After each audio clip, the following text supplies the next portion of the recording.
अस्सलाम वालेकुम स्टूडेंट्स। हम लोग पढ़ रहे हैं एंडोक्राइन ग्लैंड्स। एंडोक्राइन ग्लैंड्स में दो टॉपिक्स इस लेक्चर में हम कवर करेंगे। एक गट के हार्मोन्स कौन से हैं, गट एज एन एंडोक्राइन ग्लैंड काम कैसे करता है और क्या फंक्शंस हैं उन हार्मोन्स के बॉडी के अंदर। और दूसरी चीज़ हम गोनेड्स के बारे में पढ़ेंगे। गोनेड्स जो कि सेक्स ग्लैंड्स हैं, फीमेल में ओवरीज और मेल्स में टेस्टिस होते हैं। इनके क्या फंक्शंस हैं, इनके कौन से हार्मोन्स हैं, इस टॉपिक में हम ये दो चीज़ें डिस्कस कर रहे होंगे। स्टूडेंट्स, गट जो है, गट एज एन एंडोक्राइन ग्लैंड्स भी काम करता है। एक्सोक्राइन ग्लैंड के तौर पे काम करते हुए ये gastric juice, pancreatic juice, bile juice या इंटेस्टाइनल जूस सेक्रीट करते हैं हमारी ओरल कैविटी में, सिलाइवरी जूस। लेकिन एज एन एंडोक्राइन ग्लैंड काम करते हुए ये दो हार्मोन्स पैदा करता है। एक का नाम है गैस्ट्रिन और दूसरे का नाम है सेक्रीटन। ये जो गैस्ट्रिन है हमारे स्टमक में पैदा होता है। बेसिकली स्टमक के दो एंड्स हैं। जो अपर एंड है उसको कार्डियक एंड, जबकि लोअर एंड को पाइलोरिक एंड कहते हैं या पाइलोरिक रीजन कहते हैं। जो स्टमक का पाइलोरिक रीजन है उसकी जो म्यूकोज़ा है, इनर मोस्ट वाल, जिसको म्यूकस मेम्ब्रेन भी कहते हैं, वहाँ से ये सेक्रीट होता है। जो पेराइटल सेल्स हैं वो इसको सेक्रीट करते हैं। हमने गैस्ट्रिक ग्लैंड को पढ़ते हुए देखा था, पेराइटल सेल्स गैस्ट्रिन को सेक्रीट करते हैं, यानी mucosa of pyloric region of stomach. ये एक एमसीक्यू बन सकता है कि गैस्ट्रिन हार्मोन गट के कौन से पार्ट से सेक्रीट होता है। ये स्टमक से सेक्रीट होता है, स्टमक के पाइलोरिक रीजन से, और इनर मोस्ट वाल विच इज़ कॉल्ड म्यूकोज़ा वहाँ से सेक्रीट होता है। इसका फंक्शन क्या है? ये बेसिकली गैस्ट्रिक जूस की सेक्रीशन को स्टिमुलेट करता है। गैस्ट्रिक ग्लैंड जो कि as an exocrine gland act करते हैं और गैस्ट्रिक जूस पैदा करते हैं, उनको स्टिमुलेट करता है गैस्ट्रिन हार्मोन कि वो अपना गैस्ट्रिक जूस पैदा करे। कौन सी चीज़ इसे कंट्रोल करती है? बल्कि जो हमारे स्टमक की मैकेनिकल मूवमेंट है उसको भी, जिसको मोटिलिटी ऑफ स्टमक यानी चर्निंग भी कहा जाता है, उसको भी इन्हांस करता है गैस्ट्रिन। हमारी बुक में एक ही फंक्शन लिखा है, आपने क्लियर कर लेना है, एमसीक्यू है कि गैस्ट्रिन क्या करता है? It stimulates the gastric juice secretion. इसका कंट्रोल किसके अंडर होता है? जो हमारे स्टमक में पार्शली डाइजेस्टेड प्रोटीन है वो स्टिमुलेट करती है गैस्ट्रिन की सेक्रीशन को। पार्शली डाइजेस्टेड प्रोटीन की डाइजेशन स्टमक में होती है। पाइलोरिक रीजन तक पहुंचने से पहले जो मैकेनिकल डाइजेशन हो रही थी ओरल कैविटी में और स्टमक की मूवमेंट से, वो मैकेनिकल डाइजेशन से प्रोटीन की पार्शियल डाइजेशन हो चुकी है। तो अब वो जो पार्शली डाइजेस्टेड प्रोटीन फूड है वो स्टिमुलेट करेगी रिलीज़ ऑफ गैस्ट्रिन, और ये गैस्ट्रिन ब्लड के ज़रिए जाएगा और गैस्ट्रिक ग्लैंड से गैस्ट्रिक जूस को सेक्रीट कराएगा, जिससे हमारे फूड में प्रेजेंट प्रोटीन की डाइजेशन होगी। स्टूडेंट्स, नेक्स्ट जो हार्मोन है गट का वो है सेक्रीटन। ठीक है, ये जो सेक्रीटन है ये ड्यूडिनम से सेक्रीट होता है। The first part of the small intestine is the duodenum. Duodenum से सेक्रीट होता है सेक्रीटन। इसका फंक्शन क्या है?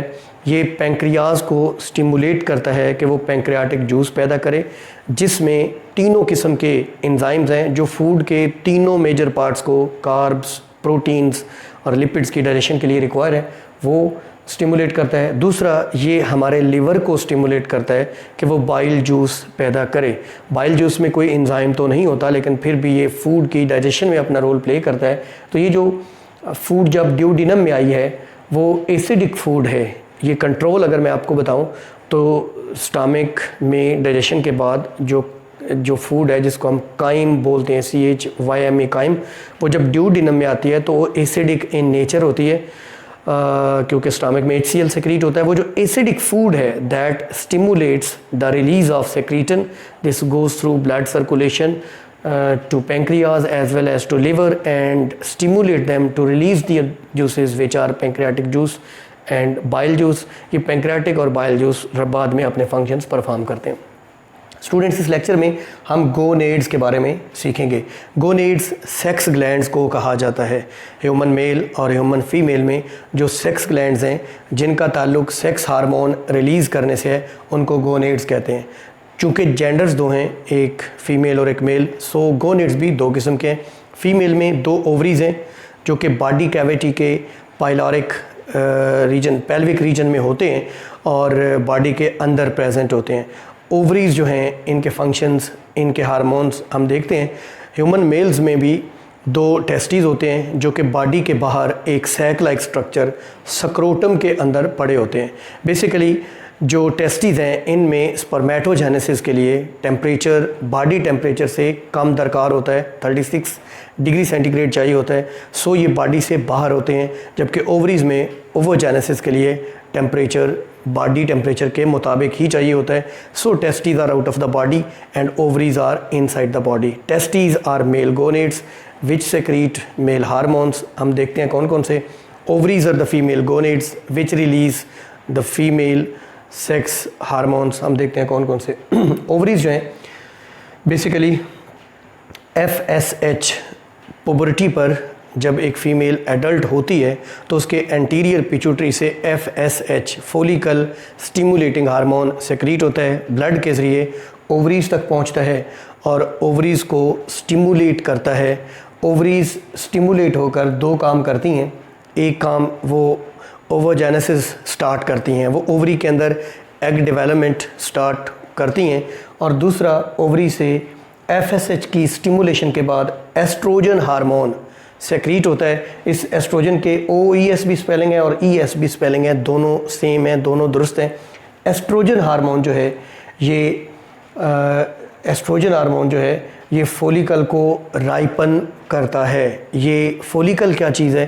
बेसिकली ओवरी के अंदर जो एग डेवलपमेंट हो रही है वो उसके इर्द गिर्द कुछ सेल्स हैं जो कि प्रोटेक्टिव या नरिशिंग सेल्स हैं फॉर द एग। उस पूरे स्ट्रक्चर को फोलिकल कहते हैं। फोलिकल की डेवलपमेंट या राइपनिंग स्टार्ट होती है।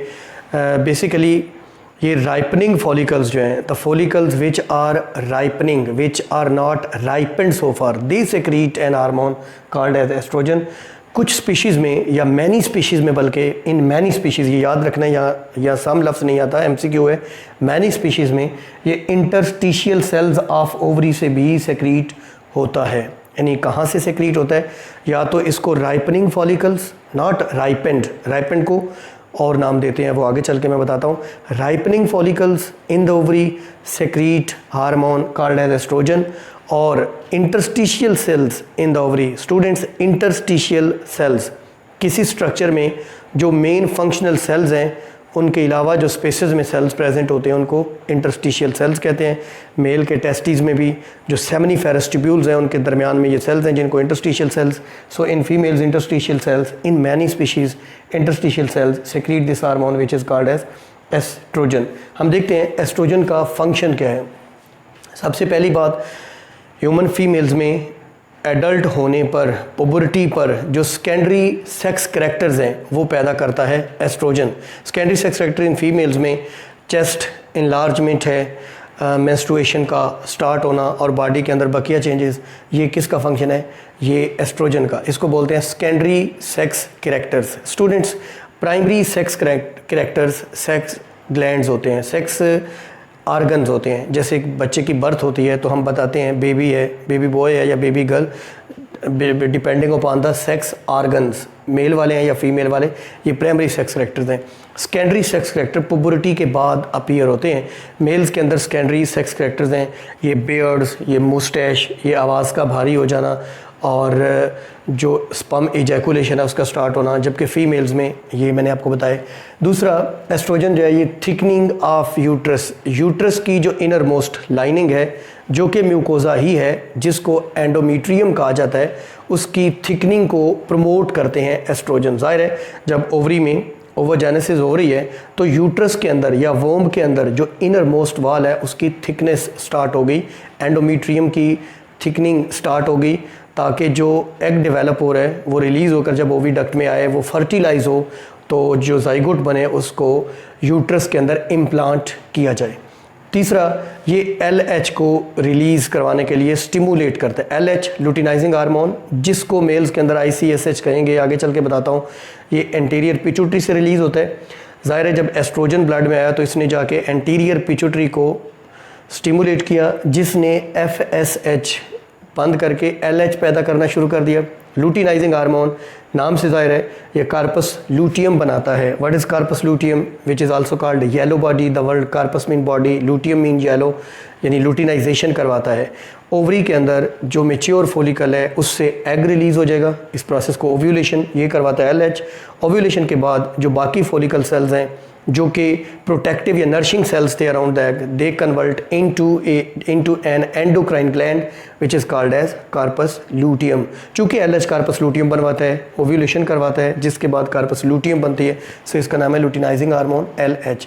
ये भी स्टिमुलेट करता है एस्ट्रोजन। एस्ट्रोजन का next function healing of uterus या inner wall of the uterine या uterine wall after the menstruation. Females में जब मेंस्ट्रुएशन हो जाती है तो जो एंडोमेट्रियम है वो ज़ख्मी हो जाती है, उसकी हीलिंग जो है, उसकी जो रिपेयरिंग है वो भी एस्ट्रोजन करवाता है। इसके अलावा यूट्रस जब फीमेल कंसीव कर लेती है, प्रेग्नेंट हो जाती है, तो यूट्राइन वाल से एक सेक्रीशन जो कि प्रोटीनेशियस प्रोटीन की बनी हुई, याद रखना है स्टूडेंट्स, MCQ है, proteinaceous secretion from the uterine वाल सेक्रीट करवाता है एस्ट्रोजन, और जो कि एम्ब्रियो के अंदर जाती है और उसके अंदर डेवलपमेंट को स्टार्ट करती है। ये प्रोटीनेशियस सेक्रीशन जो कि यूट्राइन वाल से सेक्रीट होती है, इसको कौन सेक्रीट करवाता है? एस्ट्रोजन। ये जाती किधर है? एम्ब्रियो में, और ये एम्ब्रियोनिक डेवलपमेंट को स्टिमुलेट करती है। क्या क्या फंक्शन बताए? ये secondary sex factor the female पैदा करता है, ये यूट्राइन वाल को थिकन करता है, ये लूटिनाइजिंग हार्मोन को पैदा करवाता है या रिलीज़ करवाता है, ये यूट्राइन वाल को हील अप करता है आफ्टर मेंस्ट्रुएशन, ये यूट्राइन सेक्रेशन भी करवाता है। अगर फीमेल्स के अंदर एस्ट्रोजन हार्मोन की डेफिशिएंसी हो तो यूट्रस थिकन नहीं होगी और वो स्टीराइल होंगी, वो फीमेल्स स्टीराइल होंगी, they will be unable to give birth the young one. ठीक है, नेक्स्ट जो हार्मोन है वो है प्रोजेस्टेरॉन। What is progesterone? ये भी ओवरी से रिलीज़ होता है, लेकिन ये LH जब ओव्यूलेशन करवा देता है तो जो फोलिकल है उसको बोलते हैं रप्चर्ड फोलिकल, यानी ब्रोकन फोलिकल, जिसके अंदर से एग रिलीज़ हो गया है, बाकी जो पार्ट है वो ruptured follicle, that starts acting as an endocrine gland and starts secreting an hormone named as progesterone. What are the functions of this progesterone? It inhibits the FSH release from the anterior pituitary. Progesterone जब पैदा हुआ है तो अभी FSH की ज़रूरत नहीं, क्योंकि FSH ने आके क्या करना है, नई ओवोजेनेसिस शुरू करवानी है, और एस्ट्रोजन अभी नई ओवोजेनेसिस की ज़रूरत नहीं है, बिकॉज ऑलरेडी जो एग रिलीज़ हुआ है उसकी फर्टिलाइजेशन होना ज़रूरी है, उसकी इम्प्लांटेशन होना ज़रूरी है, कंसीव करना ज़रूरी है, तो ये FSH को इनहिबिट करेगा। नो फॉलिकल डेवलपमेंट, ज़ाहिर है जब FSH नहीं आएगा, जब प्रोजेस्टेरॉन ने FSH को बंद कर दिया तो अब नया कोई फॉलिकल डेवलप नहीं होगा जब तक कि नया FSH की तरफ से स्टिमुलेशन नहीं आएगी।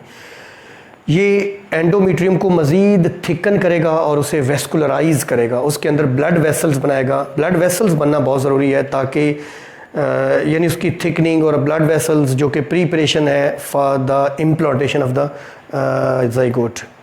फीमेल की बॉडी में दूसरे एरियाज़ को भी थिकन करता है। ज़ाहिर है जब एक फीमेल रिसेप्टिव होती है फॉर द स्पर्म तो उसकी बॉडी में और भी कुछ चेंजेस आती हैं, और अगर प्रेगनेंसी हो जाए तो प्रेगनेंसी के बाद उसकी बॉडी के बहुत सारे एरियाज थिकन होते हैं, इनलार्ज होते हैं, डेवलप होते हैं, वो भी प्रोजेस्टेरॉन।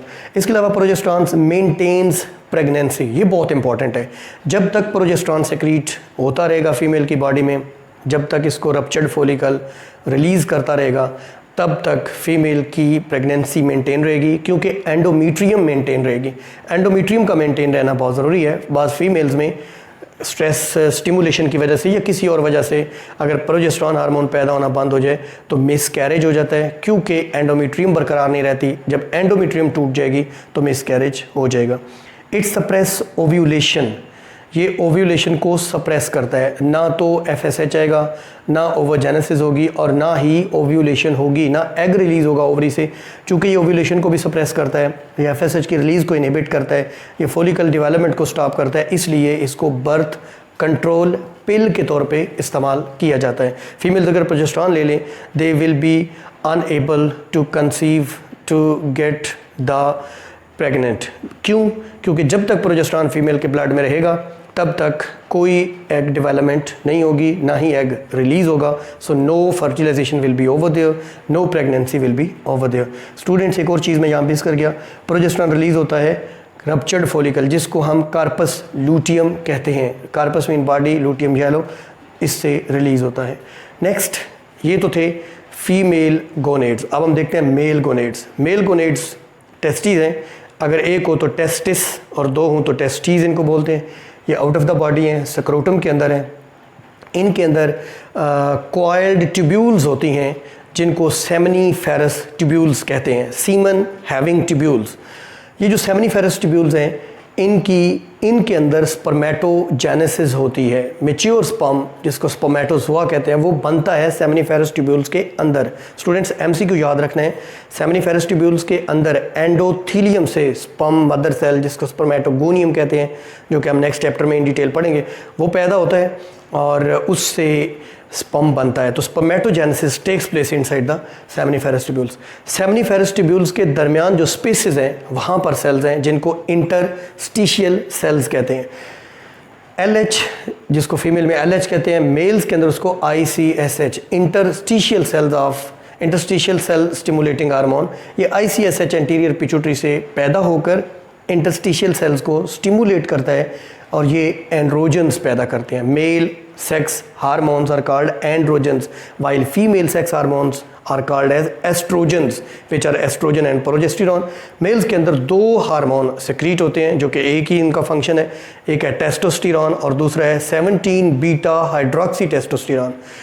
ये जो टेस्टोस्टेरॉन है ये फीटस में सेक्रीट होना शुरू हो जाता है। जब एक मेल बेबी जो है, बेबी बॉय अभी माँ के पेट में है तो उसमें सेक्रीट होना शुरू हो जाएगा और ये कंसिस्टेंटली स्मॉलर अमाउंट में सेक्रीट होता रहेगा। ये एक तो मेल्स के अंदर सेक्स ऑर्गन्स पैदा करवाएगा। याद रखना है ये कब शुरू होता है, जब बेबी अभी फीटस लाइफ में होता है, अभी उसकी बर्थ नहीं हुई होती है, फीटस लाइफ में होता है। स्टूडेंट्स याद रखना है, every new born baby is female at the initial stages of the embryonic development. everyone is female, nature's call is female. लेकिन जब उसमें वाई क्रोमोसोम आया जिसके ऊपर SRY जीन थी, जिसने टेस्टिकुलर डिटर्मिनिंग फैक्टर पैदा किए, TDF पैदा किया, जिससे टेस्टीज बने। जब टेस्टीज बने तो फीमेलनेस रोक दी गई और मेलनेस को पैदा कर दिया गया। तो ये फीटस लाइफ में होता है और ये कंसिस्टेंटली सेक्रीट होता रहता है। ये मेल के सेक्स ऑर्गन्स पैदा करवा देगा, जो कि मेल्स में टेस्टीज हैं या पीनिस है दूसरे, वो पैदा करवा देगा।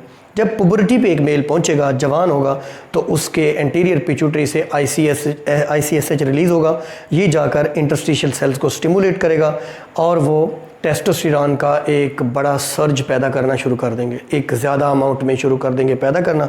ये टेस्टोस्टेरॉन मेल्स के अंदर सेकेंडरी सेक्स कैरेक्टर्स, आपने देखा प्राइमरी सेक्स कैरेक्टर यानी सेक्स ऑर्गन्स भी यही करवाता है, और मेच्योर होने पे, एडल्ट होने पे जो secondary sex characters of the male हैं वो पैदा करवाएगा और ये सेक्स ड्राइव पैदा करेगा, यानी सेक्स डिज़ायर पैदा करेगा मेल्स के अंदर। ये इसके मेन दो फंक्शन हैं।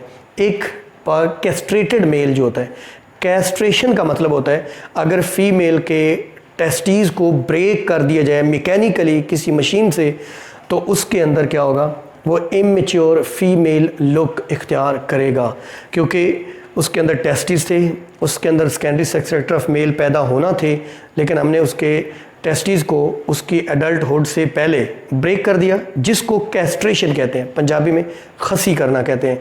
अब क्या होगा, उसमें टेस्टोस्टेरॉन नहीं आएगा, secondary sex character of male पैदा नहीं होंगे, और चूंकि उसमें एस्ट्रोजन भी नहीं है सो उसके फीमेल कैरेक्टर भी पैदा नहीं होंगे। वो एक इमेच्योर फीमेल की जो सूरत है वो इख्तियार कर लेगा। स्टूडेंट्स, छोटी छोटी चीज़ें हैं, इंपॉर्टेंट बातें हैं। मैंने आपको तकरीबन वही बातें बताई हैं जो कि हमारी बुक में मेंशन्ड हैं और जिनके कॉन्सेप्ट्स आपको क्लियर होना बहुत ज़रूरी हैं। तो दो एंडोक्राइन ग्लैंड्स, एक गट और दूसरा हमने पढ़ा गोनेड्स के बारे में। ये था हमारा आज का टॉपिक।